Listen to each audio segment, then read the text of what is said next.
I am Eileen Nadelson, the current president of the League of Women Voters of Northeast Westchester. Our league includes the 5 towns in alphabetical order, Bedford, Lewisboro, Mount Kisco, North Salem, and Pound Ridge. This is the centennial year of the 19th Amendment, which gave the women the right to vote. The amendment was ratified on August 18, 1920, and was won by achieving the required 36th state of Tennessee. Our speaker today is Sandra Updike, a noted historian on women's suffrage. She is a graduate of Vassar College, and in her 50s returned to school to earn a PhD in U.S. history at Columbia University. Her recent book, When Women Won the Vote, was just published in this year, 2020, and forms the basis for much of the presentation you will see today. While you watch and listen, I would like you to think about how the fight for women's suffrage is relevant to the issues we face today. I ask that because at the close of Sandra's presentation, we will discuss some of the remedies of the matters of modern day. For now, I give you Sandra Updike and how the women got the vote.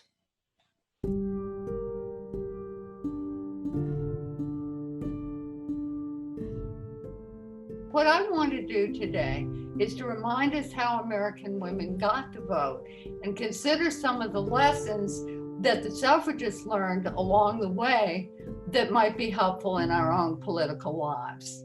So let's start at the beginning. Every movement has its origin story. And for the suffrage movement, a very good starting point is the Seneca Halls Convention in 1848. That's when more than 200 people, mostly women, got together to have the first public meeting in American history dealing specifically with the issue of women's rights. Now, the high point of that meeting was when Elizabeth Cady Stanton presented her women's version of the Declaration of Independence. And here she is. Now, Stanton's declaration included a whole range of different issues and demands having to do with improving American women's position in society. And the participants accepted unanimously every single one of those demands except for one. And this is interesting. The one demand that they thought was too audacious was asking for the right to vote. And that took a real debate to get passed. But it was passed, and soon activists were spreading the word about women's rights around the country. Now, Elizabeth Cady Stanton had a lot of children, ultimately 7, and she wasn't that crazy about life on the road anyway. So she teamed up with Susan B. Anthony, who was single and a born organizer. And from then on, Stanton stayed mostly home and wrote brilliant essays and speeches, and Anthony took them out in the world and built the movement. And here they are, much later in life, but still a team. Then, during the years just after the Civil War, the movement shifted its focus from pursuing a whole range of women's rights to going after one specific goal, winning the vote. Basically, they took 2 paths. They tried to get suffrage in the individual states, and they tried to get a constitutional amendment that would apply nationwide. And here's the wording of that constitutional amendment, just the way Stanton and Anthony wrote it, and as it still reads today. But trying to promote women's suffrage in that era was hard work. And by the early 1900s, when both Stanton and Anthony died, they left a national organization to carry on the work, but they left very few political gains, just 4 state victories, plus a lot of defeats, and a federal amendment that didn't seem to be going anywhere. But then, starting around 1910, things began to look up. Over the next decade, the women won full suffrage in 11 states and presidential or primary suffrage in 15 more. And by the end of the decade, they also got the federal amendment passed and ratified. So what changed? Why did things get so much better? Well, partly it was the society. By the early 20th century, women's position in society and in public life had expanded, and it just wasn't the reach it had been in 1848 to think that they might also be voters. World War I helped too, because women's active volunteer work on the home front and their heroic service as nurses overseas won them respect as public citizens contributing to the nation. Here's Uncle Sam with a nurse, and it may be hard to read, but what he's saying to her is, if you're good enough for the war, you're good enough to vote. Now, men contributed also to expanding the suffrage movement. Here's the first men's league for women's suffrage, which was organized in New York City in 1909. And I'm proud to say that my husband's grandfather was one of the founders. Well, they built a membership nationwide of around 20,000 with branches all over the country. But however helpful these outside influences were, what really moved things along was what was going on inside the movement. Looking at the women's experience during that crucial final decade, 1910 to 1920, we can see that they learned 4 political lessons that are worth remembering for us as well. And here's the first one: keep expanding your base. You know, in the early years, the suffragists tended to focus almost entirely on the demands of women pretty much like themselves, which is to say, educated, middle and upper middle class, white, native-born Protestants. And that left a lot of women, and plenty of male voters too, feeling that women's suffrage didn't have much to say to them. But starting around 1910, the suffragists reached out to a much wider circle of women, to farm wives and college girls, to socialites and shop clerks and factory workers. Now here's a procession of factory workers showing that they've absolutely got the message that suffrage can improve their lives. Can you see the sign they're carrying? It says, "Women need votes to end sweatshops." Now, to their shame, the women of the suffrage movement did not reach out to African-American women. And so although plenty of Black women worked for the vote, they generally did it through their own organizations, like this women's club in Newport, Rhode Island. But if the suffragists didn't do the right thing in terms of race, they really did transcend their earlier limitations and bring in thousands of women who from much wider range than ever before. And as that happened, the campaign for the vote really did evolve into a mass movement. Now, the second lesson is make your participants feel like part of the action. Now, part of what was so engaging about being a suffragist was it was never just a question of writing a check. There were always interesting jobs to do. You could give a speech, you could organize a rally, you could distribute literature, you could help steer a bill through the legislature. For instance, these women are welcoming 3 suffragists who drove themselves in 1915 from San Francisco all the way to Washington, D.C., carrying a petition to President Wilson bearing 500,000 signatures.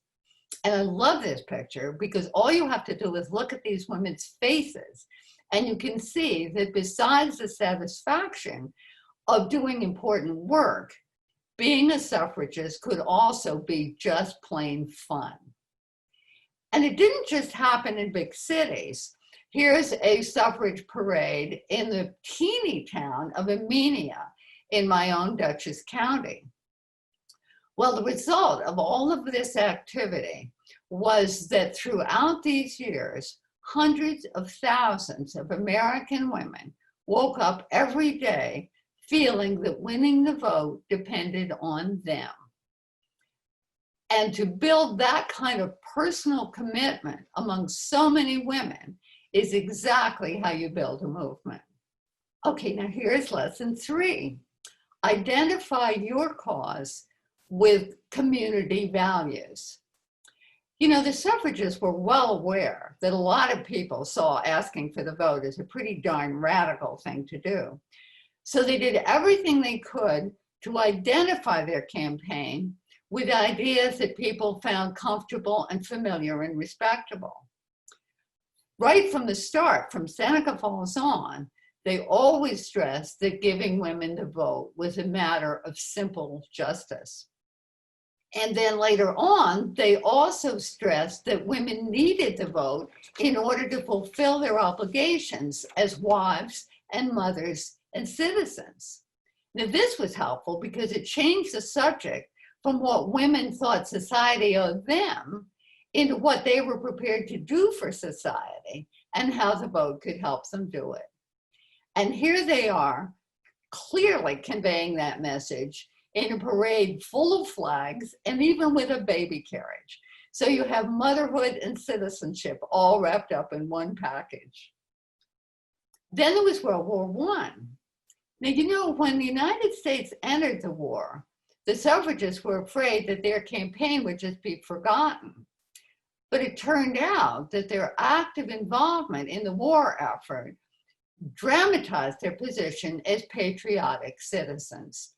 Here's a poster that they used in New York State, and you can see what they're saying: we will work beside you, we will fight beside you, we will die beside you. Let us vote beside you. Now that's the ultimate appeal to community values.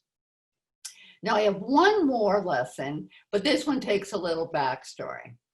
You know, for a lot of years, the National American Woman Suffrage Association, NAWSA, NAWSA, devoted a lot of its energy to state campaigns. They did see the federal amendment as their ultimate goal, but they thought that Congress wouldn't take them seriously unless they earned a certain number of state victories. Then in 1915, NAWSA got a new president, Carrie Chapman Catt, and she persuaded the members that this was the time to shift their focus. Now was the time to start emphasizing strictly getting the federal amendment passed. Meanwhile, a new player had entered the field, a charismatic young woman in her late 20s named Alice Paul. Now, Paul thought right from the beginning that the federal amendment was the only way to go. And she formed a separate, smaller, much more militant organization that came to be called the National Women's Party.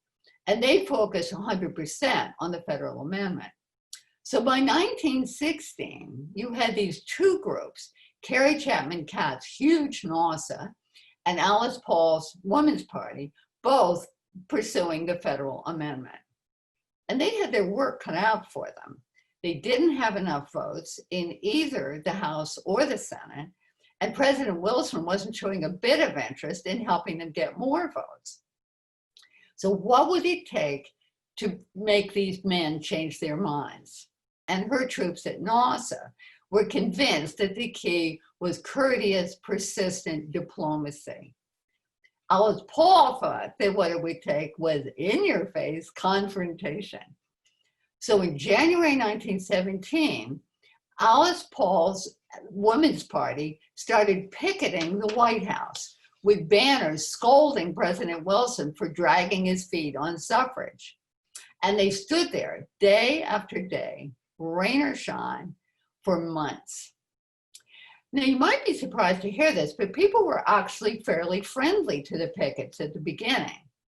But once the United States entered World War I in April 1917, then to picket the White House and to criticize the president like that began to seem like near treason.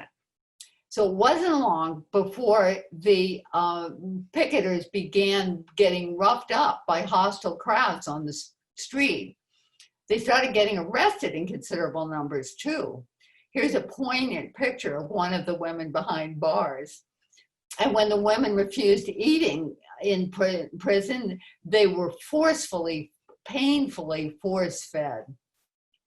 Well, Paul's strategy certainly did get public attention, and it certainly did get press coverage.